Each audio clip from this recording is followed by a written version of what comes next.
Отты өшіру жаман ырым екенін біле жүріңіз. Шырақ сөзі халқымыз үшін қасиетті ұғым. Өйткені шырақ жарық, нұр, сәуле, үміт оты деген сөздермен мағыналас. Шырағың өшпесін, шырағың сөнбесін, қауіп-қатер төнбесін.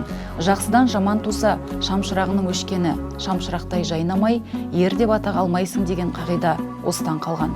Сондықтан да қыз баланың шырағы жануы ұлттың ұлт болып сақталуының басты айғағы екендігін естен шығармау керек. Келін босағадан аттап түскенде отқа май құйғызу ертеректен келе жатқан ежелгі ғұрпымыз.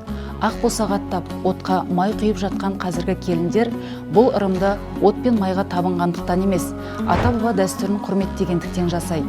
Яғни қазақы танымда қалыптасқан шырағым сөнбесін, отым өшпесін деген игі тілекпен отқа май құяды.